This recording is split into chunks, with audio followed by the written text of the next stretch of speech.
मित्रों नमस्कार। जय श्री राम। पुनः स्वागत है आप सभी लोगों का श्री रामचरितमानस पाठ में।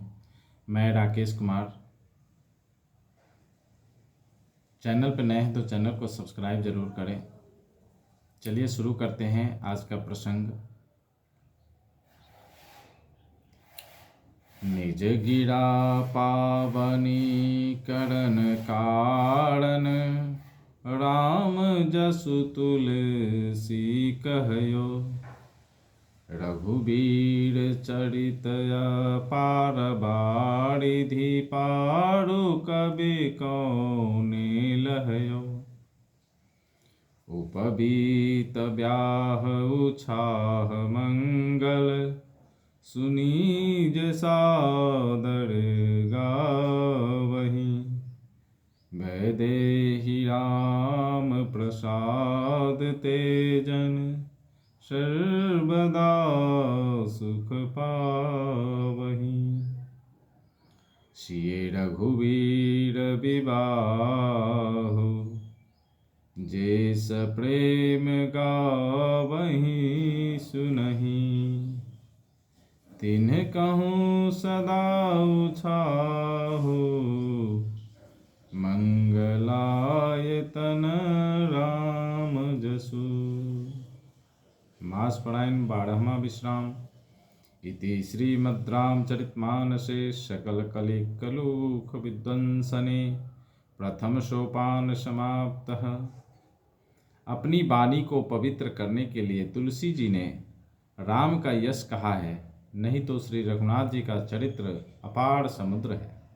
किस कवि ने उसका पार पाया है। जो लोग यज्ञोपवीत और विवाह के मंगलमय उत्सव का वर्णन आदर के साथ सुनकर गाएंगे, वे लोग श्री जनक जी और श्री राम जी की कृपा से सदा सुख पाएंगे। श्री सीता जी और श्री रघुनाथ जी के विवाह प्रसंग को जो लोग प्रेम पूर्वक गाएंगे सुनेंगे, उनके लिए सदा उत्साह आनंद ही उत्साह है, क्योंकि श्री रामचंद्र जी का यश मंगल का धाम है। कलियुग के संपूर्ण पापों को विध्वंस करने वाले श्री रामचरितमानस का यह पहला सोपान समाप्त हुआ। मित्रों, प्रभु श्री राम का बालकांड यहाँ पे समाप्त होता है और अब पुरुषार्थ का कांड, अयोध्या कांड यहाँ से शुरू होता है।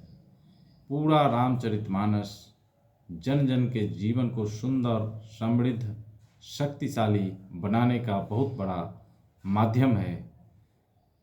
इसमें से लेश मात्र भी अगर अपने जीवन में उतार लिया तो जीवन धन्य हो जाएगा। तो चलिए शुरू करते हैं आज का अयोध्या कांड, पुरुषार्थ का कांड। श्री गणेशाय नमः। श्री जानकी वल्लभो विजयते। श्री रामचरितमानस द्वितीय सोपान, अयोध्या कांड। यस्यांके च विभाति भूधरसुता देवापगा मस्तके, भाले बाल विदुर्गले च गडलं यस्योडसी व्यालराट। सोऽयं भूतिविभूषणः सुरवर सर्वाधिपः सर्वदा, सर्वगतः शिवः शशिनिभः श्रीशङ्करः पातु माम्। प्रसन्नतां यानगताभिषेकतस्तथा, न मम्ले वनवास दुःखतः। मुखाम्बुज श्री रघुनन्दस्य मे सदास्तु सा मंजुलमङ्गलप्रदा। नीलाम्बुज श्यामल कोमलांगं सीतासमारोपितवामभागं, पानो महासायक चारुचापं नमामि रामं रघुवंशनाथम्। श्री गुरुचरण सरोज रजा, निज मनु मुकुर सुधारी। बरनउँ रघुबर बिमल जसु, जो दायकु फलचारी।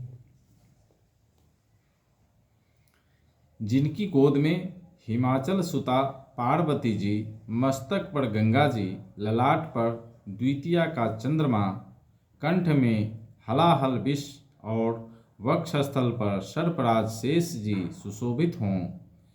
वे भस्म में विभूषित, देवताओं में श्रेष्ठ, सर्वेश्वर, संहार करता या भक्तों के पापनाशक, सर्वव्यापक, कल्याण रूप चंद्रमा के समान शुभ वर्ण श्री शंकर जी सदा मेरी रक्षा करें।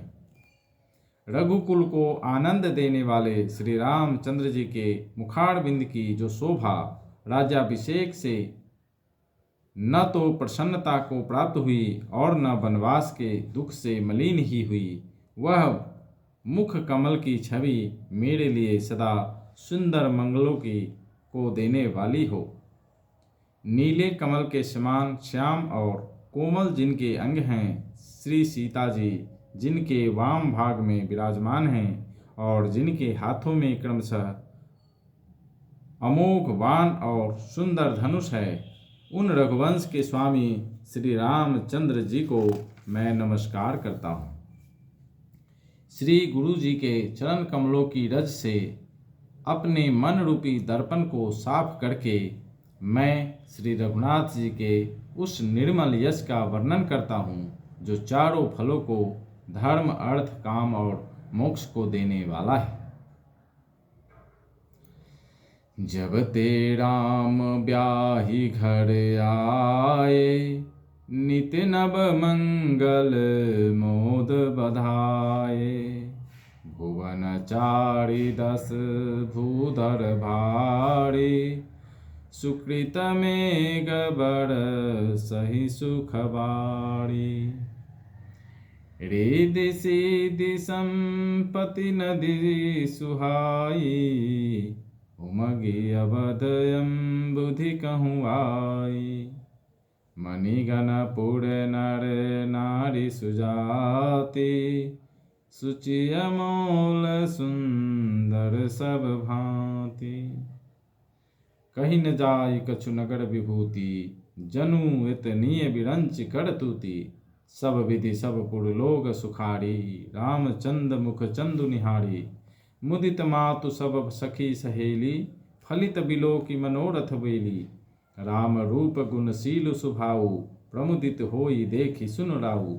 सबके उड़ अभिलाषु अस, कहहि मनाई महेशु। आप अछत जुगराज पद, राम ही देव नरेशु। एक समय सब सहित समाजा, राजसभा रघुराज विराजा। सकल सुकृत मूरति नर नाहु, राम सुजसु सुनी अति ही उछाहु। नृप सब रहहि कृपा अभिलाषे, लोकप करहि प्रीति रुख रासे। त्रिभुवन तीन काल जग माही, भूरि भाग दशरथ सम नाहि। मंगल मूल राम सुत जासु, जो कछु कहि थोर सब तासु। राय सुहाय मुकुर कर लिन्हा, बदन बिलो की मुकुट सम किन्हा। श्रवण समीप भये सित केसा, मनहु जरठ पनु अस उपदेशा। नृप जुबराजु राम कहूँ देहु, जीवन जन्म लाहु किन लेहु। यह विचारु उड़ानी नृपा, सुदिन सुअवसर पाई। प्रेम पुलकितन मुदित मना, गुड़हि सुनाय उजाई। कहई भुआल सुनिए मुनि नायक, भये राम सब विधि सब लायक। सेवक सचिव सकल पुरवासी, जे हमारे अति मित्र उदासी। सबहि राम प्रिय जहि विधि मोहि, प्रभु असीस जनु तनु धरि सोहि। विप्र सहित परिवार गुसाई, करहि छोहु सब रोड़ि नाई। जे गुरु चरण रेणु सिर धरहि, ते जनु सकल विभव बस करहि। मोहि समयः नु भयउ न दूजे, सब उपाय उड़ज पावनि पूजे।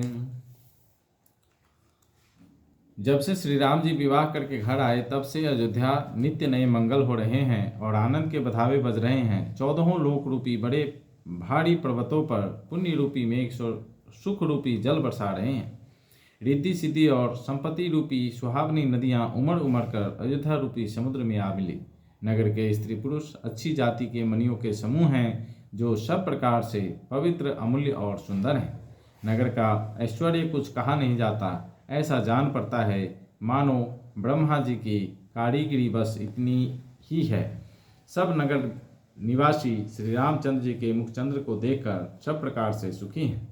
सब माताएं और सखी सहेलियां अपनी मनोरथ रूपी बेल को फली हुई देखकर आनंदित हैं। श्री रामचंद्र जी के रूप, गुण, शील और स्वभाव को देख सुनकर राजा दशरथ जी बहुत ही आनंदित होते हैं। सबके हृदय में ऐसी अभिलाषा है और सब महादेव जी को मनाकर कहते हैं कि राजा अपने जीते जी श्री रामचंद्र जी को युवराज पद दे दें। एक समय रघुकुल के राजा दशरथ जी अपनी सारे राजसमाज सहित राजसभा में विराजमान थे। महाराज समस्त पुण्यों की मूर्ति हैं, उन्हें श्री रामचंद्र जी का सुंदर यश सुनकर अत्यंत आनंद हो रहा। सब राजा उनकी कृपा चाहते हैं और लोकपाल गण उनके रुख को रखते हुए प्रीति करते हैं। तीनों भुवनों में और तीनों कालों में दशरथ जी के समान बड़भागी कोई नहीं है। मंगलों के मूल श्री रामचंद्र जी जिनके पुत्र हैं, उनके लिए जो कुछ कहा जाए सब थोड़ा है। राजा ने स्वाभाविक ही हाथ में दर्पण ले लिया और उसमें अपना मुंह देकर मुकुट को सीधा किया। कानों के पास बाल सफ़ेद हो गए हैं, मानो बुढ़ापा ऐसा उपदेश कर रहा है कि हे राजन, श्री रामचंद्र जी को युवराज पद देकर अपने जीवन और जन्म का लाभ क्यों नहीं लेते। हृदय में यह विचार लाकर राजा दशरथ जी ने शुभ दिन और सुंदर समय पाकर प्रेम में पुलकित शरीर हो आनंद मग्न मन से उसे गुरु वशिष्ठ जी को जा सुनाया। राजा ने कहा, हे मुनिराज, श्री रामचंद्र अब सब प्रकार से सब योग्य हो गए हैं। सेवक, मंत्री, सब नगरवासी और जो हमारे शत्रु मित्र या उदासीन हैं, सभी को श्री रामचंद्र वैसे ही प्रिय हैं जैसे वो मुझको हैं। उनके रूप में आपका आशीर्वाद ही मानो शरीर धारण करके शोभित हो रहा है। हे स्वामी, सारे ब्राह्मण परिवार सहित आपके ही समान उन पर स्नेह करते हैं। जो लोग गुरु के चरणों की रज को मस्तक पर धारण करते हैं, वे मानो समस्त ऐश्वर्य को अपने बस में कर लेते हैं। इसका अनुभव मेरे समान दूसरे किसी ने नहीं किया। आपकी पवित्र चरण रज की पूजा करके मैंने सब कुछ पा लिया। तो मित्रों, आज के लिए इतना ही। प्रभु श्री राम, माता जानकी और श्री हनुमान जी की कृपा आप सभी के ऊपर बनी रहे। इसी मंगल कामना के साथ मिलते हैं कल फिर नए प्रसंग में। तब तक के लिए जय श्री राम।